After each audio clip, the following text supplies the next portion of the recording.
ஓய்வு அறிவிப்பதிலும் தனி ஸ்டைல் தோனி சொல்ல வருவது என்னங்கிறத நம்ம பார்க்க போறோம். ஓய்வு எப்போது ஓய்வு பெறுகிறார் தோனி அப்படிங்கிற கேள்வி ஒரு பக்கம், மறுபக்கம் அவருடைய தீவிர ரசிகர்கள் கூட தோனி கொஞ்சம் ஒதுங்கி இருக்கலாம் அப்படின்னு சொல்லப்படக்கூடிய அந்த செய்திகள் நம்ம பார்த்துக்கிட்டு இருக்கோம். இதெல்லாம் என்ன நடக்குது, என்ன காரணம், ஓய்வு குறித்து தோனி சொல்லக்கூடியது என்ன, எதுக்காக அவர் தாமதிக்கிறாரு அப்படிங்கிற பற்றி இன்னும் சில விஷயங்கள் நம்ம பேச போகிறோம்.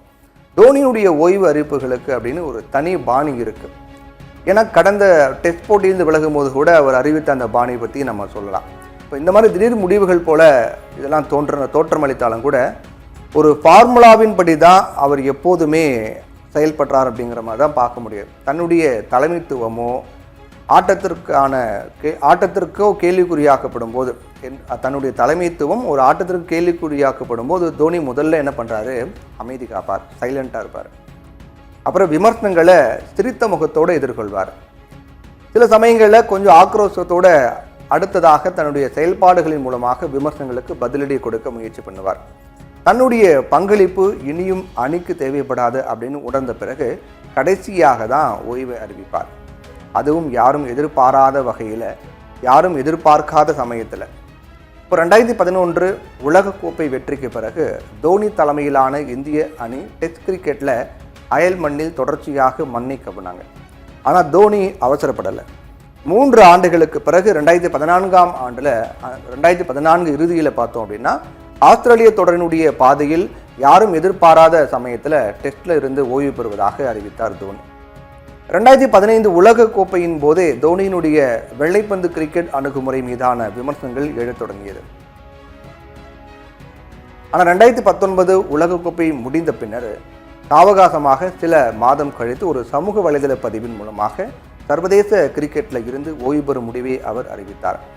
தோனியினுடைய முந்தைய ஓய்வு அறிவிப்புகளின் போதே இப்போது மாதிரியே ரசிகர்கள் காத்து கிடக்கல. களத்தை விட்டு விலக அவர் முடிவெடுக்கக்கூடிய போதெல்லாம் கூட அது எதிர்பாராத ஒன்றாக இருந்த போதும் அவங்களுடைய உண்மையில் வருத்தத்தை வெளிப்படுத்தினாங்க ரசிகர் எல்லாமே.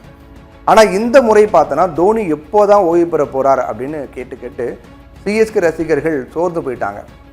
ஏன் தோனி களத்தை காலி செய்ய மாட்டேங்கிறாரு அப்படிங்கிற கேள்வி வருது இல்லையா? இப்போ கோபத்தில் விரக்தியில் ரசிகர்கள் சில பேர் என்ன பண்ணுறாங்க, விமர்சிக்கிற மாதிரி இது வெறுமனே சுயநலம் அப்படின்னு மட்டும் சுருக்கிவிட முடியாது. தோனி பண்ணுறது ஒரு சுயநலம் அப்படின்னு சொல்ல முடியாது.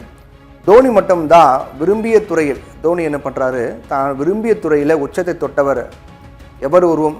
தோனி மட்டும் இல்லை, எவராக இருந்தாலும் தான் விரும்பிய ஒரு துறையில் உச்சத்தை தொட்டவர் அந்த களத்தை விட்டு அவ்வளோ எளிதாக விலக மாட்டாங்க. அந்தளவுக்கு அவங்க அந்த களம் மீது காதல் இருக்கும், பற்று இருக்கும். அவ்வளோ சீக்கிரம் அங்கிருந்து வெளியே போக ஒரு மனசு இருக்காது. தன்னுடைய ஆளுமையை செதுக்கிய கிரிக்கெட்டை விட்டு முழுவதுமாக விலகுவது அப்படிங்கிறது தோனிக்கு கடினமான முடிவாக இருக்கும். ஓய்வுக்கு பிறகு என்ன செய்ய போகிறோம் அப்படிங்கிற கவலையே பெரும்பாலும் பார்த்தா கிரிக்கெட் வீரர்களுடைய மன உளைச்சலுக்கு காரணமாக இருக்கிறது.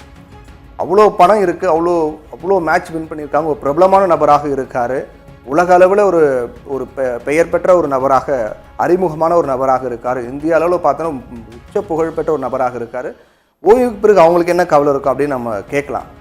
ஆனால் நம்மளே யோசித்து பார்க்கணும் இல்லையா? நம்ம ஒரு துறையில் பல ஆண்டுகளாக இருக்கின்றோம். அந்த துறை மூலமாக நம்ம சம்பாதிச்சிட்டோம், பேர் சம்பாதிச்சிட்டோம், புகழ் சம்பாதிச்சிட்டோம், பணம் சம்பாதிச்சிட்டோம். இருந்தாலும் அந்த துறையை விட்டு வெளியேறுவது அப்படிங்கிறது நமக்கு ஒரு பெரிய வருத்தமாக தான் இருக்கும். வெளியேறிய பிறகு நம்ம ஒரு ரொம்ப பெரிய விரக்தி, நம்மகிட்ட பணம் இருந்தாலும் நம்ம சொந்தங்கள் இருந்தாலும் ஒரு பெரிய விரக்தியாக நம்ம உணர்வோம். அந்த மாதிரி ஒரு உணர்வு தான் தோனிக்கு இருக்கும். தோனிக்கு மட்டும் இல்லை, பல ஆண்டுகளாக கிரிக்கெட்டில் கோலோச்சிய ஜாம்பவான்களுக்கு இருக்கும் அப்படிங்கிறத மாற்றுக்கிறது கிடையாது.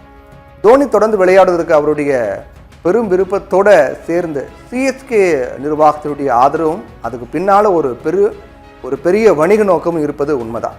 ஆனால் இது வெறுமனே கருப்பு வெள்ளையாக மட்டுமே புரிந்து கொண்டு விட முடியாது. ஏதோ ஒரு உள்நோக்கு இருக்குங்கிறத மட்டும் பார்க்க முடியாது.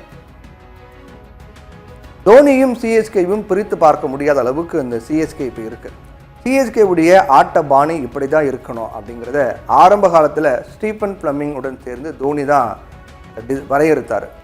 அந்த பாணி இப்போது காலாவதி ஆனது உணர்ந்ததால தான் சிஎஸ்கே நிர்வாகம் ஏலத்தில் அனுபவம் அப்படிங்கிற பெயரில் வயதான வீரர்களை எடுத்து சொதப்பினாங்க. பாதி போட்டி தொடர் முடிந்த பிறகு தான் தனது தவறை உணர்ந்து ஆயுஷ் மாத்ரே, உர்வில் பட்டேல், பிரேவிஸ் இந்த மாதிரி இளம் வீரர்கள் மீது தன்னுடைய பார்வை திருப்பினாங்க. சிஎஸ்கேவினுடைய அணுகுமுறையில் மாற்றம் தேவை என்பதை பயிற்சியாளர் ஸ்டீஃபன் பிளமிங் வெளிப்படையாக ஏற்றுக்கொண்டார்.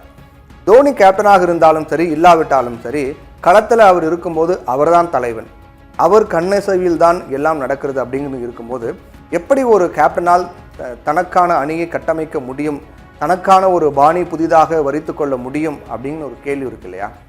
தோனியினுடைய நிழலில் இருந்தால்தான் ருத்ராஜ் கெய்க்வாடால் கேப்டனாக பெரிய தாக்கத்தை ஏற்படுத்த முடியவில்லை. ஆனால் தோனியோ அணியின் நலனை கருதில் கொண்டு தான் தொடர்ந்து விளையாடி வருவதாக நம்புகிறார். சரியான ஒரு நேரத்தில் மாற்றம் நிகழ வேண்டும், அப்போதுதான் தான் இல்லாத போதும் அணி வருங்காலத்திலும் ஆதிக்கத்தை தக்க வைக்க முடியும் அப்படிங்கிறது அவருடைய நம்பிக்கையாக இருக்கிறது. ஆனால் இந்த சிந்தனையும் கூட இப்போ எல்லாம் காலாவதி ஆகி வருவதை பார்க்கலாம். இந்த சீசனில் புதிய தலைமையின் கீழ் களமிறங்கிய பஞ்சாப் அணி கடந்த காலத்தின் எந்த ஒரு சுவடும் இல்லாமல் புதிய பாணியில் விளையாடி அசத்துவதை நம்ம பார்க்குறோம். ஐபிஎல் கிரிக்கெட் வரலாற்றிலே தோனியே ஆகச்சிறந்த கேப்டன், ஒரு கேப்டனாக அவருடைய சாதனைகளும் சாகசங்களும் அடுத்தடுத்த தலைமுறைகளுக்கு உத்வேகம் அளிக்கக்கூடியவை அப்படிங்கிறதுல மாற்று கருத்து இல்லை. சிஎஸ்கேவுக்காக களமிறங்கி தான் அவர் அணியின் முகமாக இருக்க வேண்டும் அப்படிங்கிறது கிடையாது.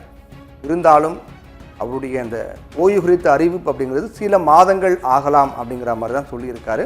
அப்போ இருக்கக்கூடிய சூழலை பொறுத்து தான் முடிவெடுப்பேன் அப்படின்னு சொல்லியிருக்காரு. யாரும் அவரை கட்டாயப்படுத்த முடியாது. கட்டாயப்படுத்தக்கூடிய இடத்தையுடன் தாண்டி மேலே அவர் இருக்கிறதுனால அவருடைய ஓய்வு அவர் கையில் தான் இருக்கிறது அப்படிங்கிறது தான் யதார்த்த நிலவரமாக இருக்கின்றது. இன்னொரு விஷயம் அவர் சொல்ல வந்தது அதுதான், இன்னும் 2-3 மாதங்கள் நான் எடுத்துப்பேன் இந்த ஓய்வு குறித்த அறிவிப்பு வெளியிட அப்படின்னும் போது அப்போது என்ன அவர் நினைக்கிறாரு அதை பொறுத்து தான் இருக்கும் அப்படிங்கிறது தான் உண்மை. ரெண்டாவது, தோனி வந்தார்னா அந்த மேட்ச் வின் அப்படின்னு பார்க்கப்பட்ட ஒரு நிலை இப்போ மாறி, தோனி வந்தாலும் மேட்ச் வின் பண்ணுமா அப்படிங்கிற சந்தேகங்கிற மாதிரி இப்போ ஒரு நிலை உருவாகி இருக்குது. அப்படி இருந்தாலும் கூட அவர் வெளியே போக யோசிக்கிறதுக்கு காரணம் என்னென்னா, அந்த அளவுக்கு ஒரு கிரிக்கெட்டை விரும்புகிறார் அப்படிங்கிறது தான் நம்ம இதிலேருந்து புரிஞ்சிக்க வேண்டிய விஷயமா இருக்குது.